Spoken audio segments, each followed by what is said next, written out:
डब्ल्याकै डुबाइदिइसक्यो गाइस डब्ल्याकै good morning yes good we are friend अब यही हो केटाहरू पढेन लेखेन भने यसरी नै ए भाँडा त मेरो साथी भनिन्थ्यो भने नि यही हो कि बोल्नलाई कोही छैन मेरो हेलो जुकर गुड मर्निङ कति क्युट छ है खाएर दामी छ कि दामी छ गिडा छ कि गिडा हेर्नु पर्यो कि गिडा यहाँतिर त भेटिन्छ नि फेरि गिडा आमा रहेन सके अहिले त कहीँ पनि देखेन हो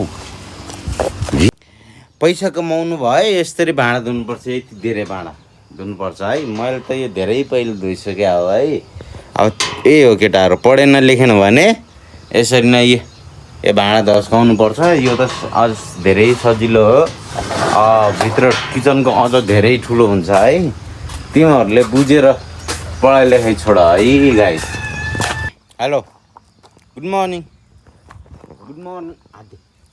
यस गुड वी आर फ्रेन्ड यो यहीँ जन्मेर यहीँ हुर्केर बुढो भइसक्यो अलिकति के भन्ने फेरि लाग्छ गुड गुड गुड ह्यान्डचेक दिन्छ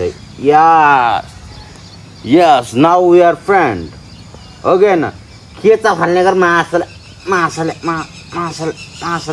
के छ फाल्ने गर क्या तैँले हेर त गन्दा भएर आइरहेछ चल जाने घुम्न आइज आइज के हेरेको आइज यो मलाई जिन्दगीमा केही गराउनमा सकिला जस्तो छ के गर्ने कसरी गर्ने कस्तो होला के होला यही सोचमा परेको मान्छे हो म जहिले पनि कन्फ्युजनमै नाकेसरी जिन्दगी पनि हरामी भएको छ यार के गर्ने होला कि साथी के गर्ने होला डब्ल्याकै डुबाइदिइसक्यो गाइस डब्ल्याकै के डुबायो भन्नु होला अब हेर्नुहोस् हिजो एक दिनको पानीले वाह चुर्लुम जताकतै चुर्लुम यो हेर्नुहोस् यो बिचोर अहिले तरकारी ला होला त्यो तरकारीलाई त चोर्लामै डुबाइदियो अब के गर्ने प्रकृतिसँग नसकिँदो रहेछ मैले यसो एक दिन सोचेँ कि यहाँको मान्छेहरू यति धनी किन हुन्छ होइन सबको घरमा बाइक हुन्छ है खानापिना पनि सबले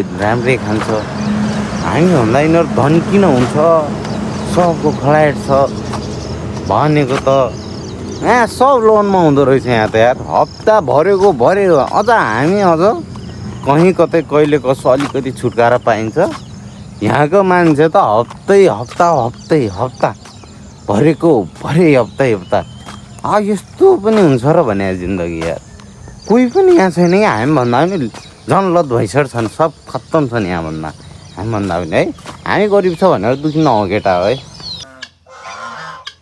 गुड मर्निङ गाइज ल अब भोक लाग्यो होला मसँग खाना छैन अब के दिउँ तिमीहरूलाई यो चाहिँ भाले पोथी हाम्रो गाइज भाले पोथी के के चाहिएको चाहिँ के तिमीहरूलाई भोक लाग्यो मसँग छैन यो हेर नि चोर जस्तो कु त आमा के हो पारा यस्तो डराएको यार हिजो 2 झापड लगाइदिएको एक रोटी दिएर जा भने होइन के भन्छ एक झापड दिएर जा भनेको मान्दैन क्या त्यही भएर पड्काइदियो अनि अहिले डराइरहेको छ नचाटेस् नि फेरि तेरो थोपडा हेर थोपडा चाट्यो भने होइन तेरो चाट्यो भने फेरि म तँलाई फेरि एक ज्याकी ज्यानको किक दिन्छु फेरि थाहा छ कि नै ज्याकी ज्यानको किक दिन्छु तँलाई यहाँ जति पनि पाइन्छ त्यसको बट्टा लगाएर पनि 2-3 लाख रुपियाँ ज्यादा हुन्छ भने त कहाँ हामी जस्तोले अफोर्ड गर्न सक्छ यार ल गाइस मेरो तर्फबाट पार्टी तपाईँहरूलाई चिकन तन्दुरी खाने हो कहिले खाने हो जाने हो तैँले जाने हो फाल हाल्न न यहाँ फाल कुट्न त कुट फाल सल कुन चाहिँ जाला जस्तो गरेर हेर त साथीहरू पानी एकदम पौडी खेल्ने जस्तो भएको छ क्या यस्तो डुबानमा परिदिन्छ हेर यहाँ यो समुद्री सतहभन्दा ज्यादा अग्लो छैन 200-300 मिटर उचाइ मात्र होला यो ठाउँको होइन त्यही भएर हो कि बर्खा एकदम पर्यो भने यसले चाहिँ के खाने मिल्छ कि भनेर हेरिरहेको छ के मिल्छ गाइस तँलाई के मिल्छ केही नि मिल्दैन आम्मामा यसको त मुखै कुच्चे छ हो के साह्रो मुख कुचिदिएको मा आमो पाट पुर्जै खोलेर राखिदिएछु यो हेर त पात पुर्दै पल्टाएर राख्दैछ। यही कारलाई म तपाईँलाई भन्छु यहाँ नेपालमा 11 लाख त पर्छ होला। 8 लाखदेखि त माथि पर्छ यो कारलाई होइन, 8 लाखदेखि माथि पर्छ। यहाँ न्यूमा कति पर्ला, 4 लाख समथिङ पर्छ कि जस्तो लाग्छ मलाई। यता हेर्नुहोस्, हेर्नुहोस् महँगो हुन्छ नेपालमा कसरी किन। यहाँ चाहिँ यो 20-30 हजार स्यालेरीमा काम गर्ने मान्छेले किनेर हिँडेर आउँदैन होइन। यो अङ्कल चाहिँ चाहियो भनेर यहाँ उभ्याएको छ अङ्कल होइन। चाहिएको ठाउँमा के छ म तपाईँहरूलाई देखाउँछु। यो हेर्नुहोस्, यो कचरा आमामा यसरी उभ्याएको छ चाहिए भनेर। सामने फेरि यो प्रधानमन्त्री उभिएको छ, तर पनि चाहिएको ठाउँमा कचरा छ।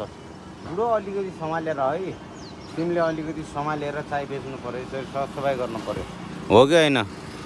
थोपडा मात्र राम्रो भएर भएन, जुङ्गा मात्र यो राम्रो भएर भएन, चाय पनि राम्रो हुनु पऱ्यो। हेलो साथीहरू, सबैलाई स्वागत छ। आज चाहिँ म तपाईँलाई एउटा कुरा भन्न गइरहेको छु। यो हेर्नुहोस्, यो चाहिँ बाजराको रोटी कमसेकम 5वटा होला। अनि यो चाहिँ आधा लिटर दुध। यसमा चाहिँ मैले घिउ मिसाएको छु, घिउमा मुसेको हो। अनि माथिबाट खसीको मासुको झोल हो। यसले स्वास्थ्यलाई राम्रो गर्छ। तपाईँहरू गाँजा, रक्सी, धतुरो, भाङ, सिग्री, चुरोट, गुट्का के खानुहुन्छ, के खानुहुन्छ, जसले शरीरलाई हानि पुर्याउँछ, त्यो कुरामा पैसा फाल्नुहुन्छ। दही दुध खानुहोस्, माछा मासु खानुहोस्, जसले शरीरमा तागत दिन्छ, त्यो कुरामा पैसा खर्च गर्नुहोस्। के फाल्तु कुरामा पैसा नफाल्नुहोस्, भनेको मान्नुहोस्। अब चाहिँ हार मानिँदैन के है, कसैसँग हार मानिँदैन। चाहे जिन्दगीमा पहाडै पल्टियो भने केही फरक पर्दैन मलाई। अब हार मानिँदैन के, किनकि मैले बुझिसकेँ मेहनत जति गऱ्यो सफलता पनि त्यति चाँडै मिल्ने हो। मेहनत नगरेसम्म केही पनि हुने आला छैन। यहाँ कुनै पहाड भत्किने आला छैन, केही पनि हुने आला छैन।